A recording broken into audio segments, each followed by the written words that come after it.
Hey, what is up, everybody? This is Stevie Breach coming to you here today with the morning I had today. I pretty much blew through everything that I had to watch, and I sat down at noon to watch Worlds Collide, the WWE event that they're doing in Los Angeles. I think it was in the Forum where the Lakers used to play back in the day. So now everybody is going to be leaving their seats and they're going to be driving. I think it's I'm not sure it's a ton of miles. I think it's 10 miles to where the Clippers play, and they're going to be sitting down in their seats to watching Money in the Bank.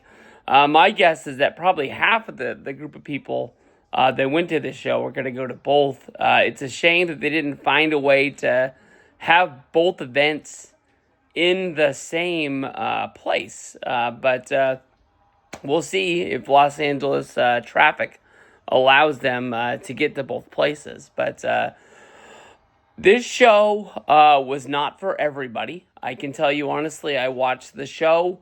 There was times I didn't know what was going on. There was times I got bored and I got lost into my phone.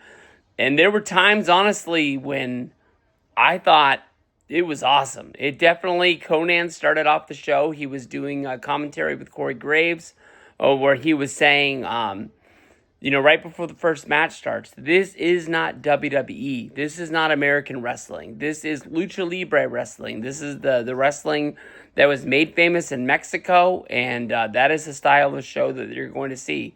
And honestly, I agree with that. I really, really did. There was people on the show that I knew. There was definitely people on the show that I didn't know. I've seen Lucha Libre wrestling in other organizations, WCW, ECW, the few times that WWE has tried to do it, but never sat down to watch an entire show. All in all, I think it came out as a draw. 2 matches for WWE, 2 matches for AAA. One of the matches, I don't even think it had anybody from AAA in there. So I didn't count that one. But the big angle from the entire show was after the first match. Octagon Jr., Aerostar, Mr. Iguana. Mr. Iguana was a star the second this show started. He came crawling down to the ring. He had his face painted all green. And then once he got to the ring, he had an iguana puppet that he wore that, it basically got used in the match at one point. Lance Dorado wrestled a match against the iguana, beating it up, leaving Mr. Iguana sad. But AAA won this one. Octagon Jr., Aerostar, Mr. Iguana. After the match ended, we had Dirty Dom, who had been sitting ringside with Liv Morgan with his Intercontinental Championship, deliver a promo that, he was the best Mysterio. And that led to some bumping and grinding inside of the ring. Once it was all broken up, Dirty Dom challenged Octagon Jr. to a match at Money in the Bank tonight for the Intercontinental Championship. So the mystery surrounding Money in the Bank, how many matches we are going to have, this is going to be our 5th match for Money in the Bank tonight. Next match, Stephanie Vakir and Lola Vice got the win over Chick. 2 girls, I'll give it to that. One of them looked like the baddest chick on the block. That was definitely somebody that I would never mess with. I just don't know who the heck their names are. But Stephanie Vakir, I think that this match was to put over both her and Lola Vice. This was my first time seeing Lola Vice wrestle. Good looking chick. And it looks like, honestly, she can go. NXT, they promoted a lot of women up to the main roster, much like around 2016 when, Becky Lynch, Charlotte, when Sasha Banks all went up, kind of leaving Bayley behind. So we'll see if NXT is able to develop her to be the next big star that comes around. I skipped this part. In the opening of the show, There was like a showing how big this whole event was.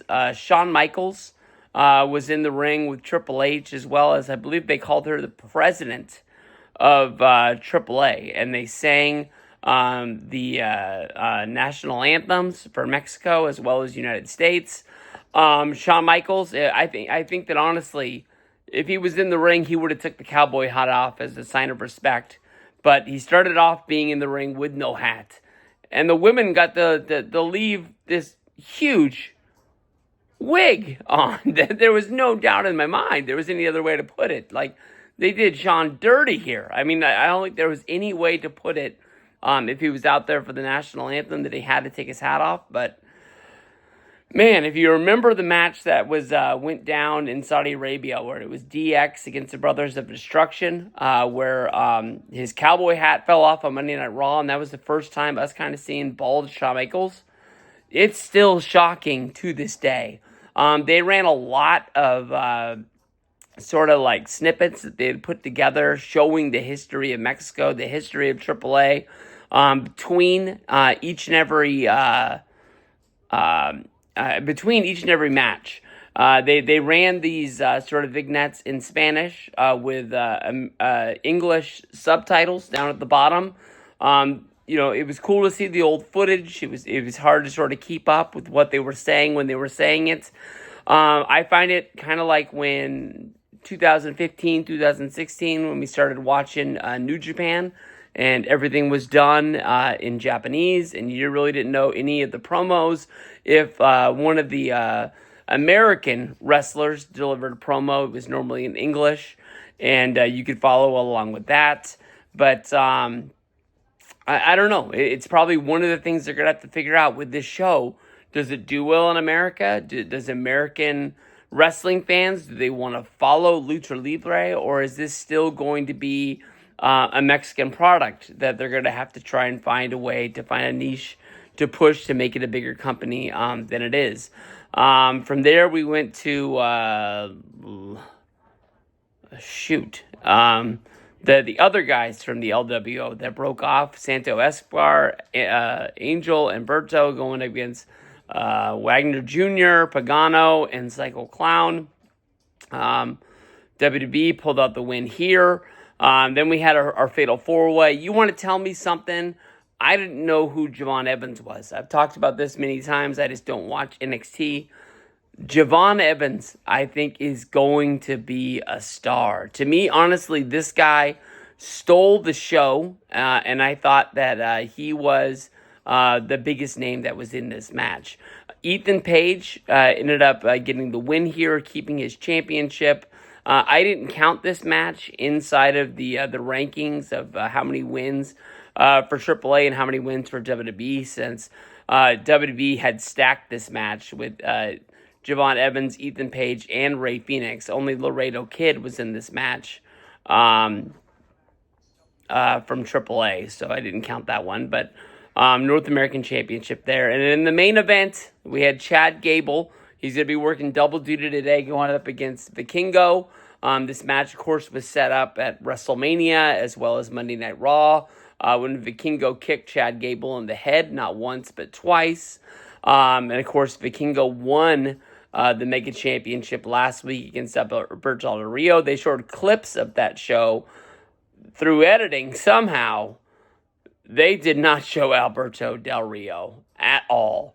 I think that AAA wants to keep Alberto Del Rio in the company. They just don't want to use him on the WWE